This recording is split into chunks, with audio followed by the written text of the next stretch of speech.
orang, maka itu dilakukan oleh seseorang atas dasar kealpaan. Kalau atas dasar kealpaan atau ketidaktahuan, maka tidak ada mens rea, tidak ada niat jahat, tidak ada unsur pidana di sana karena tidak ada mens rea. Nah, jadi artinya di dalam preskon tersebut jelas sebenarnya sudah menunjukkan bahwa pelaporan terhadap Densu tersebut akan berujung sia-sia dan tidak ada hasilnya gitu. Artinya tidak akan mempidanakan Densu.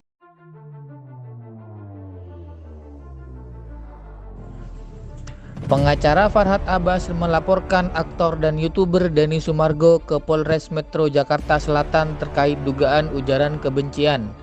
Dari informasi yang dihimpun, laporan itu diterima polisi dan terregister dengan nomor LP-3462-11 angka Romawi /2024-SPKT-Polres Metro Jakarta Selatan Polda Metro Jaya pada tanggal 7 November 2024. Ya, betul. Farhad Abbas melaporkan Denny ujaran kebencian, kata Kasih Humas Polres Metro Jakarta Selatan AKP Nurma Dwi saat dikonfirmasi Kamis tanggal 7 bulan 11. Nurma belum membeberkan ihwal duduk perkara laporan tersebut, namun Nurma membenarkan laporan itu buntut kedatangan Denny ke rumah Farhad beberapa waktu lalu. Ya, terkait itu, ujarnya. Sebelumnya, Denny mendatangi Farhad setelah mendapat ancaman bakal dihajar. Denny menemui Farhad untuk membuktikan perkataan Farhad terhadap dirinya. Momen pertemuan itu dibagikan langsung oleh Denny Sumargo melalui media sosial. Dalam video itu, Denny disambut kerabat Farhad bernama Faiz. Sempat terjadi perdebatan alot dengan Faiz sebelum akhirnya Denny diperbolehkan masuk. Ia kemudian menjelaskan maksud kehadirannya, yakni menyerahkan diri jika Farhad berencana memukulnya sungguhan. Kan saya mau dihajar, Pak. Katanya mau masuk. Saya mau masuk ketemu, cuma saya kan perlukan barang bukti. Barang buktinya biar ada orang lihat kan saya sudah datang. ada buktinya bahwa ini. Saya mau ketemu, bukan saya mau hajar orang. Saya yang mau dihajar.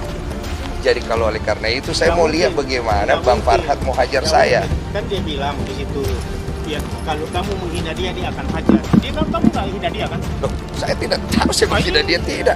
Yang penting saya tahu aja saya mau dihajar. Jadi saya datang mau dihajar. Nggak bisa kamu berhenti di situ, di sepotong itu kan ada kata-kata. Itu permainan kata-kata saja, Pak. Sudah, kita ini orang laki-laki. Iya, sama-sama laki-laki. Sudah pukul saya juga tidak akan tuntut. Ya bolehlah. Saya tangkis sedikit begitu kan. Saya tidak pukul. Demi Tuhan saya tidak akan pukul. Saya cuma tangkis saya kan. Saya mau lihat dia bisa hajar bagaimana kekayaannya.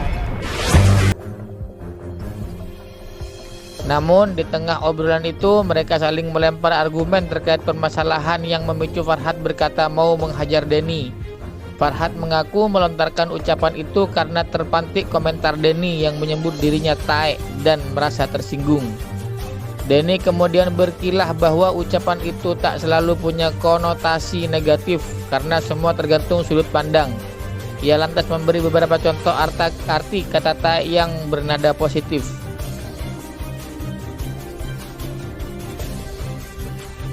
Kok dia mau melakukan minta dihajar dengan mengundang teman-teman media untuk hadir. Satu tindak pidana yang akan diperbuat. Kenapa dia melakukan mengajak teman-teman untuk diliput? Ini dia kan satu tindak pidana loh yang akan dilakukan ketika datang ke rumah itu.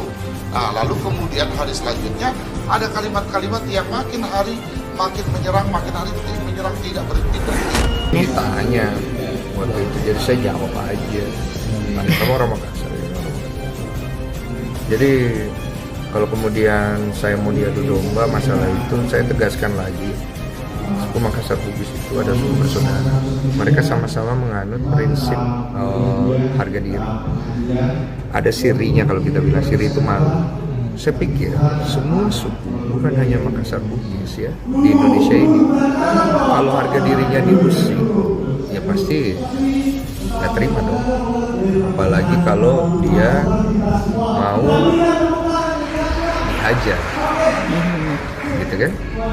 Jadi kenapa saya berbicara seperti itu? Artinya saya ingin memberitahu karena dia sesumbar dia Makassar, terus bilang dia Bugis, ya kalau dia Makassar Bugis harusnya dia ngerti ada namanya syirik.